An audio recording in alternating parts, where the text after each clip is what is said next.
நிறைய பேர் பண்ற தப்பு வந்து என்ன அப்படின்னா, இது மாதிரி ஒரு டேட் வந்து எனக்கு பார்த்து கொடுங்க. நான் ஒரு வியாபாரம் ஆரம்பிக்க போறேன் அப்படின்னு அஸ்ட்ராலஜர் கிட்ட வரையில், சரி அந்த அஸ்ட்ராலஜரும் வந்து ஒரு நல்ல நாளா உங்களுக்கு வந்து தாராபலன் இருக்கிற மாதிரியோ, இல்லைனா வந்து ஜீவனாம்சம், நேத்திரம்லாம் இருக்கிற மாதிரி, உங்களுக்கு சந்திராஷ்டமம் இல்லாத மாதிரி ஒரு நல்ல ஃபேவரபிளான ஒரு நாளை வந்து குறிச்சு கொடுத்துட்றாரு. நீங்க வந்து அதை எடுத்துன்னு போயிட்டு ஒரு வியாபாரம் பண்றீங்க. கொஞ்ச நாளுக்கு அப்புறமா வந்து அது வந்து உங்களுக்கு கை கொடுக்கல, அது லாஸ் ஆயிடுது அப்படின்னா, திருப்பி அதே அஸ்ட்ராலஜர் கிட்ட வந்து இது மாதிரி ஆயிடுது, நீங்க தான் டேட் கொடுத்தீங்க அப்படின்ற மாதிரி சொல்றேன். ஆனா அது வந்து எந்த அளவுக்கு கரெக்டா இருக்கும் அப்படின்றது நீங்களே யோசிச்சு பாருங்க. உங்களுக்கு அந்த வியாபாரம் செட் ஆகுமா ஆகாதா, உங்களுக்கு அந்த வேலை வந்து ஃபேவரபிளா இல்லையா அப்படிங்கிறதுலாம் நீங்க வந்து கேட்கறது கிடையாது. ஜஸ்ட் வரீங்க, டேட் கொடுங்கன்னு நீங்களே போயிடுறீங்க. ஒரு பழமொழியே சொல்லுவாங்க, டாக்டர் கிட்ட வந்து பொய் சொல்லக்கூடாது அப்படின்னு.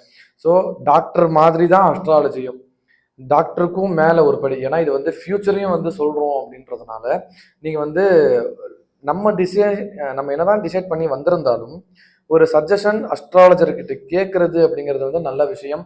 ஏன்னா அந்த பிளானட் பொசிஷன் வந்து உங்களுடைய ஜாதகத்துல நல்லா இருக்கணும். ஒருவேளை நல்லா இல்லைனாலும் உங்களுக்கு அதுல ஆசை ஜாஸ்தி இருக்கு அப்படின்னா, அப்ப அந்த கிரகத்துடைய பற்று வந்து என்னமோ உங்களுடைய ஜாதகத்துல ஜாஸ்தி இருக்கிறதுனாலதான் அந்த ஆசை அப்படிங்கிறது வரும் அந்த தொழில்ல. ஸோ அப்போ ஒரு சின்ன சின்ன டெக்னிக்ஸ், சின்ன சின்ன பரிகாரங்கள், சின்ன சின்ன பிராயசித்தங்கள் செஞ்சாலே அது வந்து உங்களுக்கு ஃபேவரபிளா முடிஞ்சிடும். நீங்க அந்த வியாபாரத்தை நல்லபடியா கொண்டு போகலாம். நீங்க அதெல்லாம் பண்ணாம எடுத்த உடனே வரீங்க, டேட்டு கேட்டு போயிடுறீங்க, நீங்களே எல்லாம் தெரிஞ்சுக்கிட்ட மாதிரி, அப்புறம் ஏதாவது பிரச்சனைனா திருப்பி அஸ்ட்ராலஜி தேடி வரீங்க. ஸோ இந்த மாதிரியான தப்புகள் வந்து ஜாஸ்தி பண்ண வேண்டாம். நீங்க வந்து ரொம்ப டீட்டெயில்டா அனலைஸ் பண்ணி உங்களுடைய ஹாரஸ்கோப்பை பார்த்து, அதுக்கப்புறமா நமக்கு என்ன வியாபாரம், என்ன உத்தியோகம் செட் ஆகும் அப்படிங்கிறது தெரிஞ்சு நீங்க உள்ள போனேன் அப்படின்னா, அது வந்து எல்லாருக்கும் வந்து சந்தோஷமா சௌக்கியமா இருக்கும். அதனால இது மாதிரியான ஒரு அலைன்மெண்ட்டை நீங்க வந்து ட்ரை பண்ணுங்க.